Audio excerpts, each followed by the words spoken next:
Men in fake police uniforms stood at my door, waving what they claimed was a legal warrant to seize part of my land. The one in front jabbed his finger into my chest and growled, "You will comply or face consequences," while staring at my faded Delta Force t-shirt with visible contempt. Little did they know, I'd face down terrorists in situations where the stakes were life and death.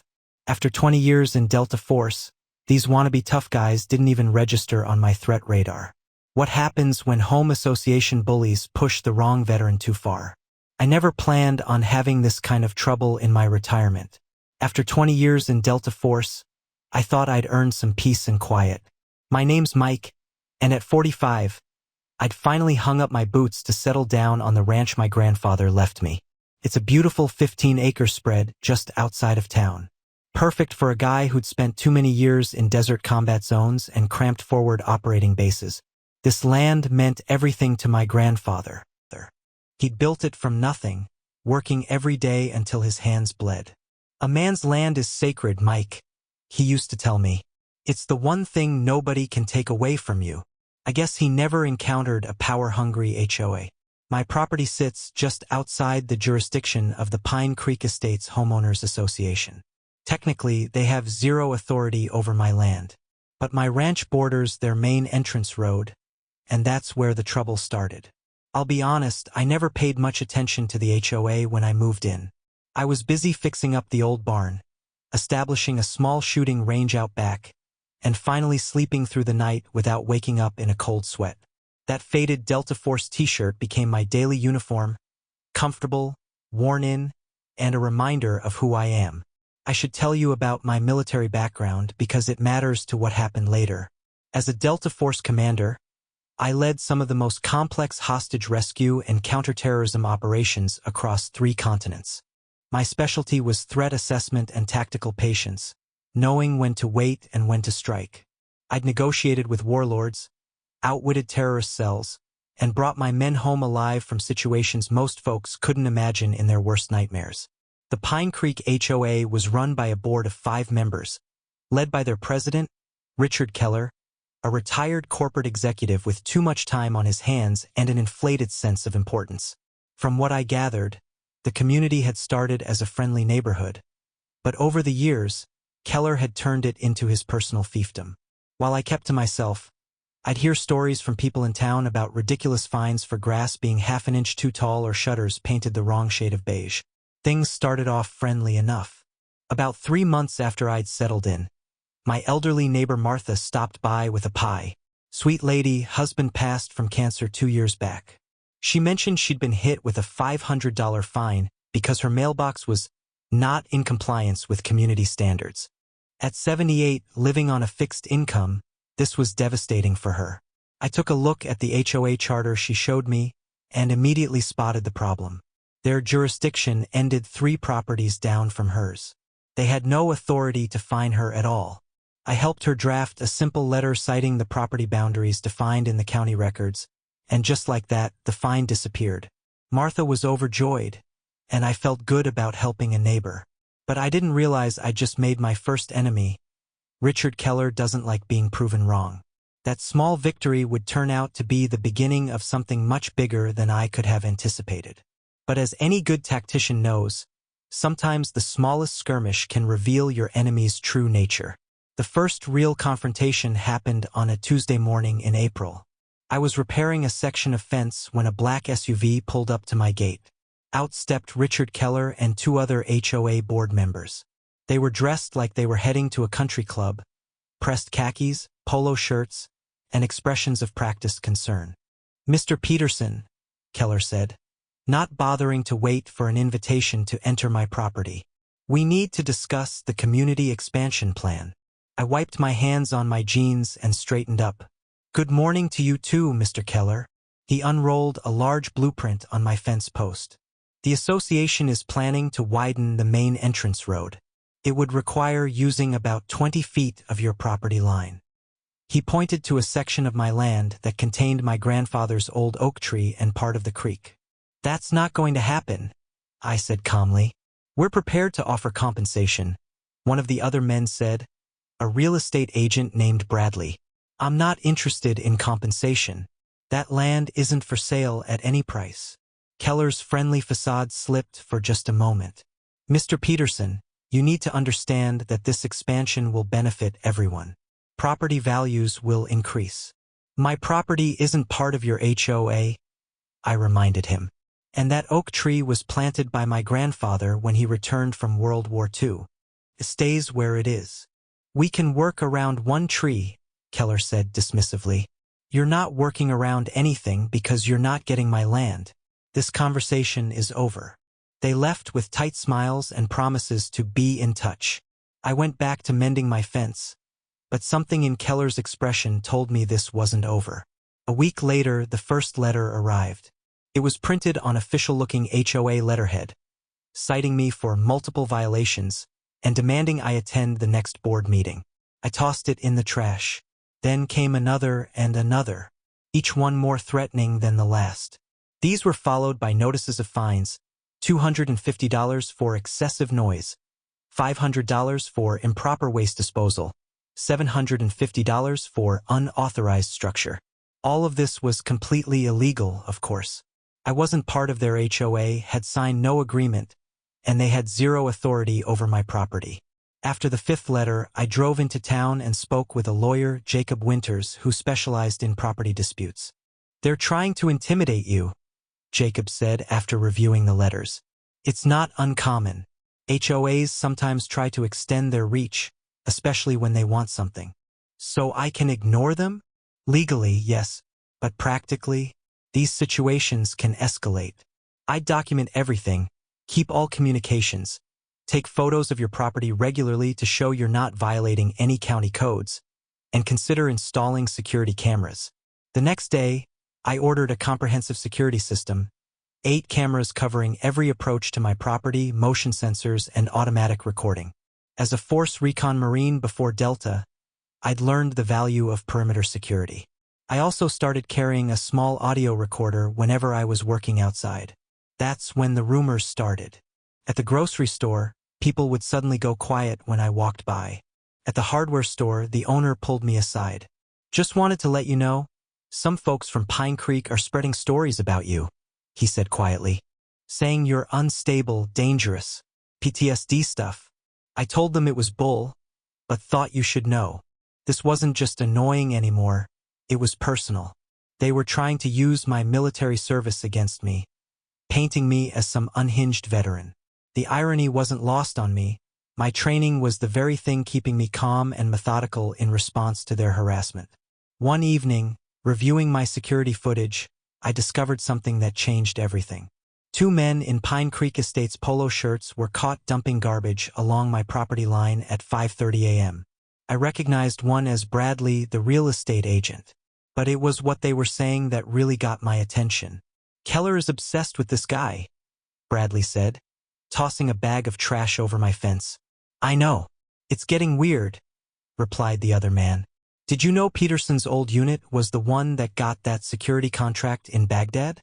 The one Keller's company lost out on. You're kidding me. Nope. Keller's company bid on it, but Peterson's recommendation went to another contractor. Cost Keller's company millions. He recognized the name as soon as Peterson moved in. So this wasn't just about my land. This was personal, a vendetta from years ago. I'd evaluated security contractors as part of my final assignment, and apparently, Keller's company hadn't made the cut for good reason. Substandard equipment and inflated prices. I made copies of the footage and sent them to the county commissioner's office with a formal complaint about illegal dumping. I also made sure my lawyer got copies of everything. The first round had gone to the HOA, but I was just getting started. In tactical operations, intelligence is everything, and now I knew exactly what I was dealing with. The Pine Creek Estates Community Center was packed for the monthly HOA meeting. I wasn't supposed to know what happened there, but Martha's grandson worked as the janitor and left his phone recording in a supply closet. What I heard confirmed everything. Peterson is becoming a problem we can no longer ignore. Keller's voice was clear on the recording. He's obstructing community progress and setting a dangerous precedent. He's not even part of the HOA, a woman objected. Legally, we have no standing. That's a technicality, Keller dismissed her. His property affects our community aesthetic and property values. More importantly, his defiance is encouraging others. Like the Williams family refusing to repaint their door? Someone asked. Exactly. One bad apple spoils the bunch. Besides, I have connections in the county zoning office, connections I'm not afraid to use. Peterson may think he's untouchable because he was some hotshot in the military, but he'll learn that things work differently in the civilian world.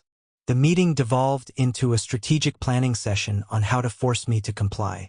Options ranged from legal harassment to more creative measures.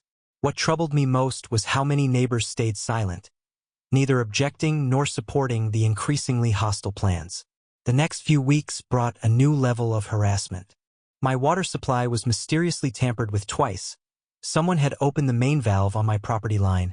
Flooding part of my yard. Anonymous complaints were filed with various county offices. Building code violations, environmental concerns, noise complaints. Late-night drive-bys became common. Vehicles with high beams pointed at my house, sometimes honking, sometimes just idling. I recognized several Pine Creek residents behind the wheels. The campaign to label me as unstable intensified. I learned from my lawyer that someone had contacted the VA to suggest I was a danger to myself and others. Through it all, I maintained my tactical discipline. No reactions, no confrontations, just documentation, security upgrades, and patience. My training had taught me that emotional responses only benefit your adversary. Instead, I focused on strengthening my position and gathering intelligence. The breaking point came unexpectedly. I'd installed a small camera near Martha's property after she mentioned feeling watched. The footage captured Keller himself threatening her over her support of me. Your property could face reassessment, he told the elderly woman. Tax values have a way of increasing when properties aren't properly maintained. At your age, maybe assisted living would be easier than keeping up a house. I edited the video, blurring Martha's face but leaving Keller's clearly visible, and sent it to every homeowner in Pine Creek Estates with a simple note. Is this how you want your community represented? Within days, it had spread throughout the county. People were outraged and Keller was furious. Then came an unexpected ally. A woman named Rebecca Lang knocked on my door one evening. I recognized her from the HOA board. I shouldn't be here, she said nervously. But you need to know, Keller is planning something drastic. He's recruited some men to enforce HOA policies. They've been meeting at his house talking about warrants and citations. I think they're planning to impersonate officials. Thanks for the warning, I said, offering her coffee, which she declined. I've lived here 10 years, she said. This isn't what our community was supposed to be about. She left quickly, looking over her shoulder. That night, I reviewed my security system and added a few enhancements. In Delta, we had a saying, prepare for what you know, plan for what you don't. I knew they were coming. I just didn't know exactly how or when. I didn't have to wait long. My security cameras captured 3 men at Keller's house the next evening. They were trying on what looked like security uniforms and examining fake badges. One was Gary Thompson, a failed police academy applicant. Another was Steve Mercer, a former mall security guard fired for harassment. The third was Bill Daniels, Keller's brother-in-law. They practiced aggressive poses and rehearsed lines about community authority and legal right to inspect. As I watched them play act their power fantasy, I almost felt sorry for them. They had no idea what they were walking into. In my years of service, I'd learned that the most dangerous people aren't those who make threats. They're the ones who quietly prepare. And I was very, very prepared. 3 days later, they made their move. My perimeter alert pinged at 2:15 p.m. An unmarked white SUV with a magnetic light bar, hastily attached to the roof, pulled up to my gate. The light was flashing, but there was no siren. On my security monitor, I watched the 3 officers I'd seen at Keller's house exit the vehicle. They wore dark blue uniforms with patches that read Community Enforcement, and cheap badges that wouldn't fool anyone with actual law enforcement experience. Gary Thompson, the failed police academy applicant, was clearly in charge. He carried a clipboard with official-looking papers. I switched my security system to active recording and called the county sheriff's office. This is Mike Peterson at 1452 County Road 8. 3 men impersonating law enforcement officers are attempting to access my property with falsified documents. I believe this is related to an ongoing harassment campaign by the Pine Creek Estates HOA. The dispatcher assured me deputies would be there within 15 minutes. I thanked her and prepared for my visitors. The pounding on my door was unnecessarily aggressive. I took a deep breath, straightened my faded Delta Force t-shirt, and opened the door with a calm expression. "Mr. Peterson." Thompson thrust a document into my face. "By the authority of the Pine Creek Estates Community Enforcement Division, we are here to serve this warrant for inspection and potential seizure of property in violation of community standards." He was red-faced and breathing heavily, either from nervousness or excitement.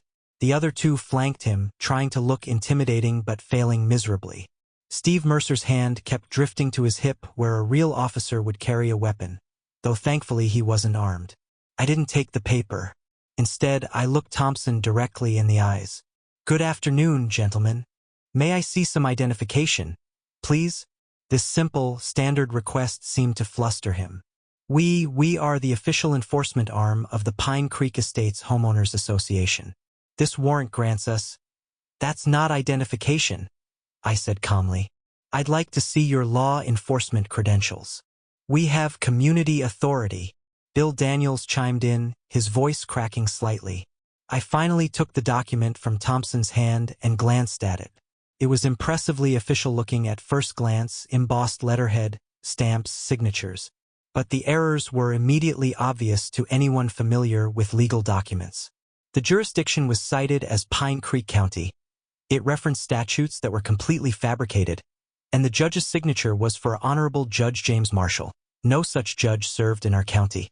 "Interesting document," I said, keeping my tone conversational. "Did you know that impersonating law enforcement officers is a felony in this state? Carries up to 5 years imprisonment." Thompson's confident expression faltered. "We're not impersonating police. We're HOA enforcement.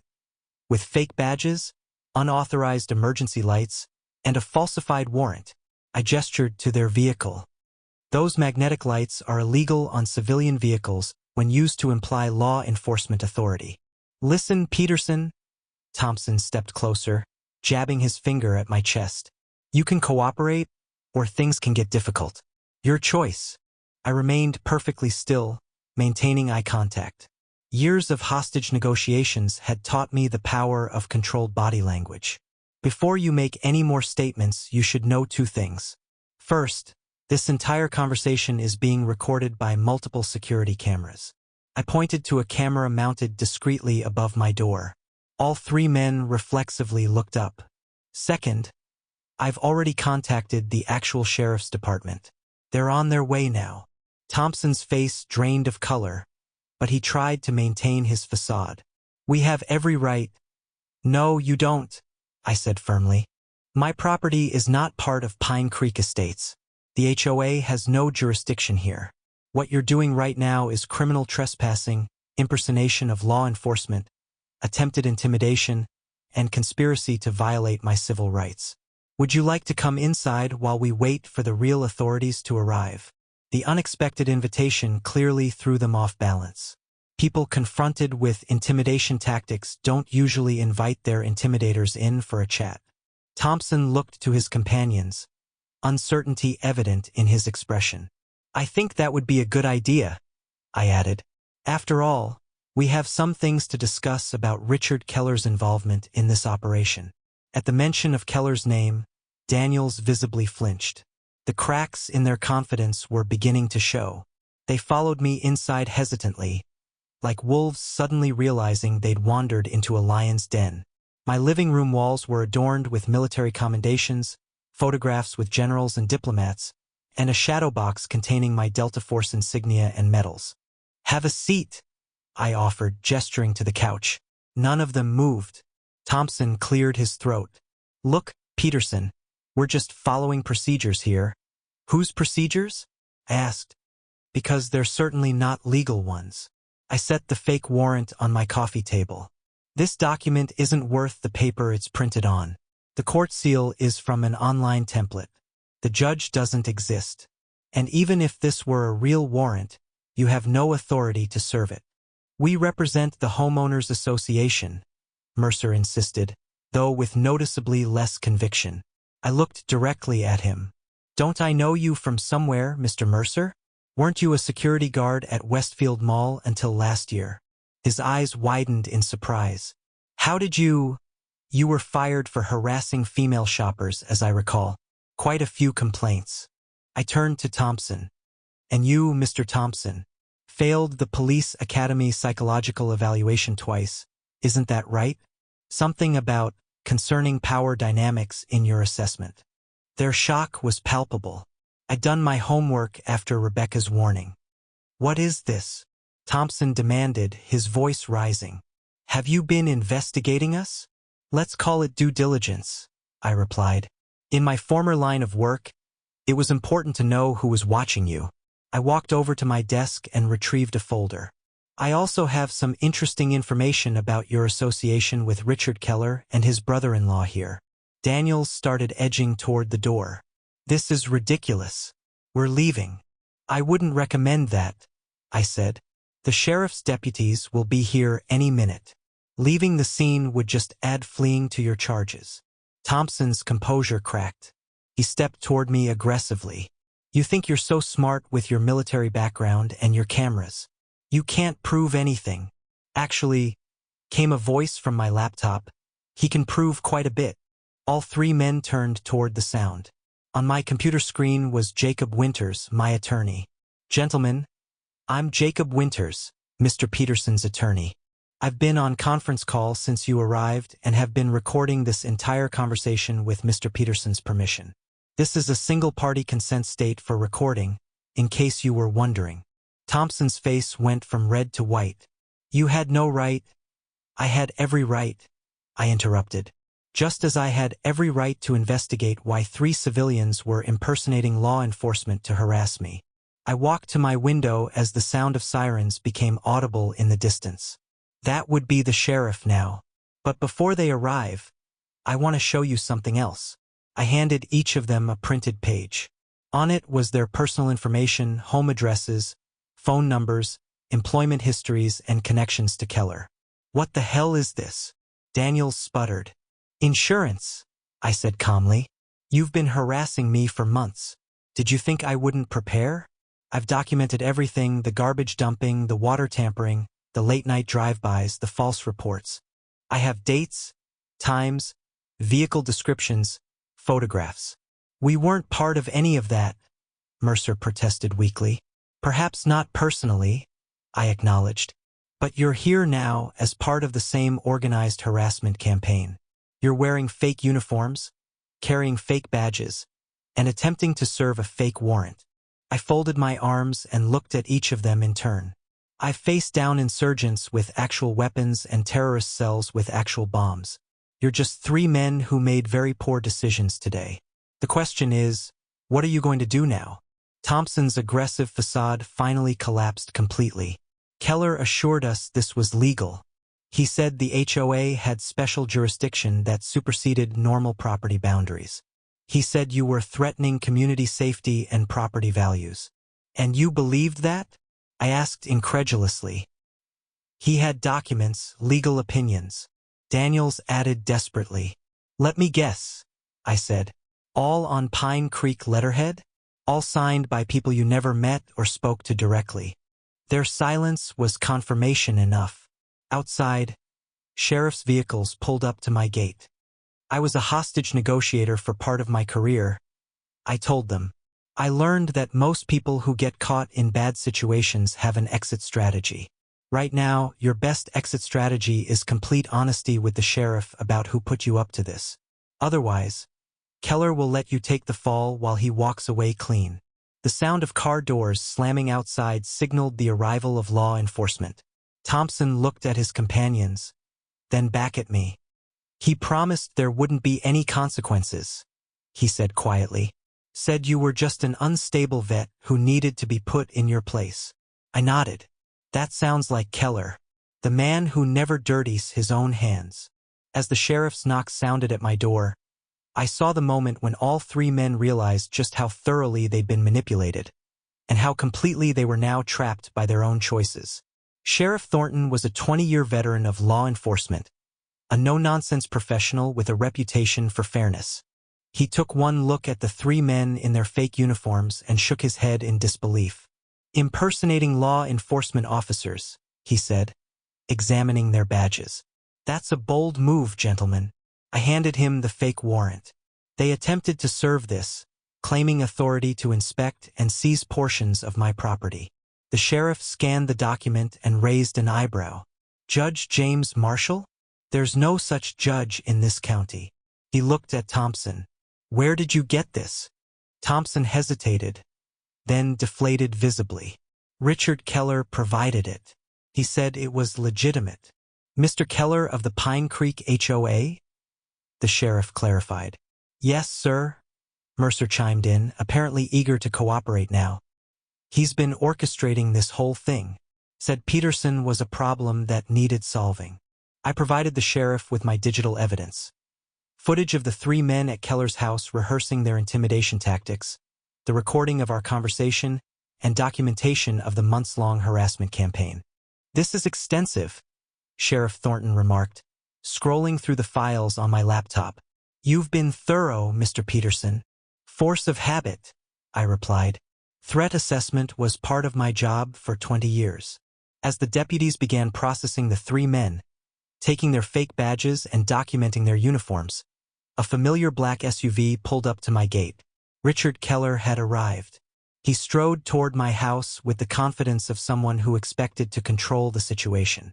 The shock on his face when he saw the sheriff's vehicles was priceless. "What's going on here?" he demanded, approaching the sheriff.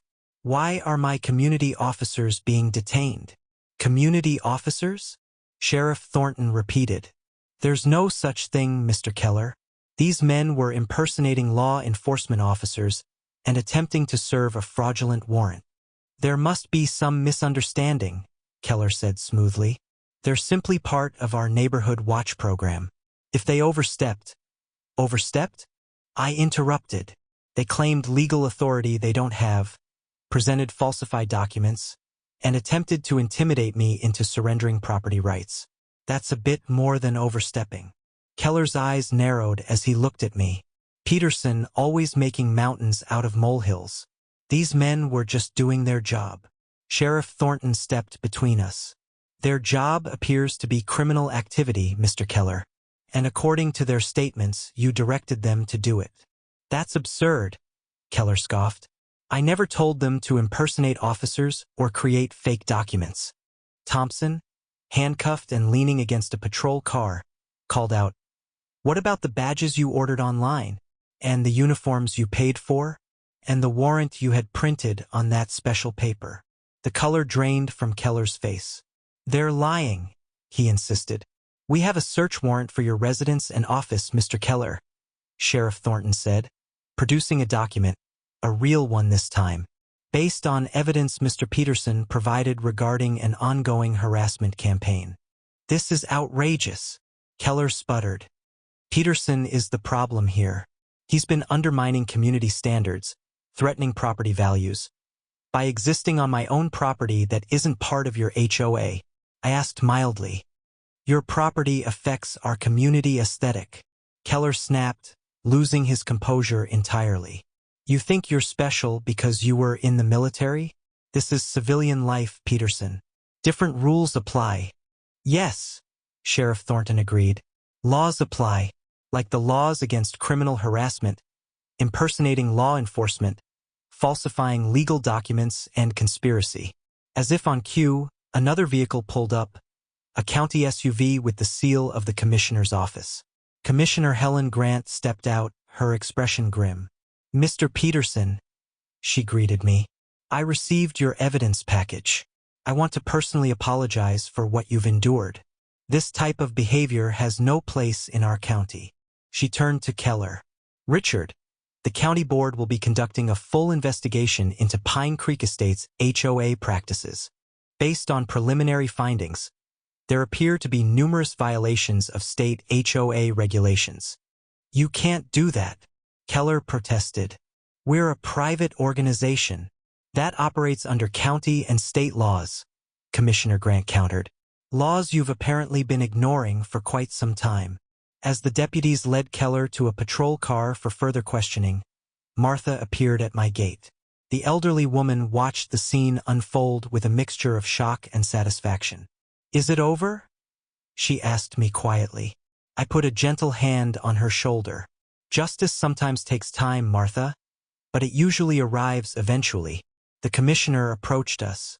"We're implementing new county regulations next month to prevent HOA overreach. Your case helped bring these issues to light, Mr. Peterson."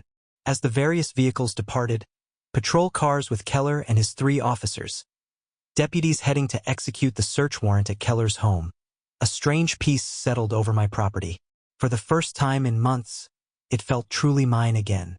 In the weeks that followed, justice moved with surprising speed. The local newspaper ran a front-page story about the HOA police scandal. Keller and his 3 recruits faced multiple charges, including criminal harassment, impersonating law enforcement, and conspiracy. The Pine Creek Estates HOA underwent a complete restructuring. Rebecca Lang, the board member who had warned me, was elected as the new president on a platform of transparency and respect for property rights. Her first act was to formally acknowledge that my land was outside their jurisdiction and to issue a public apology for the harassment campaign. Several homeowners approached me about forming a neighborhood alliance based on mutual support rather than rigid rules and fines. It wasn't an HOA, just neighbors looking out for each other the way communities used to function. As for me, I finally got back to the peaceful retirement I'd been seeking. The barn was finished, the fences mended, and my grandfather's oak tree continued to thrive, unthreatened by expansion plans or power-hungry bureaucrats. I did make one small addition to my property, though. At the entrance to my driveway, I installed a new sign. It reads, "Private property trespassers will regret it." And below that, "Former Delta Force commander on site." Standing at my property line one evening, I watched as a realtor hammered a for sale sign into the lawn of Keller's now empty house. The former HOA president had decided to pursue opportunities elsewhere after his legal troubles began. Some men spend their lives bullying others because they've never faced real consequences. I spent my career ensuring that those who threatened American freedom faced justice. Today was no different. And to any other HOA tyrants watching, remember, you never know what veteran's door you might be knocking on next.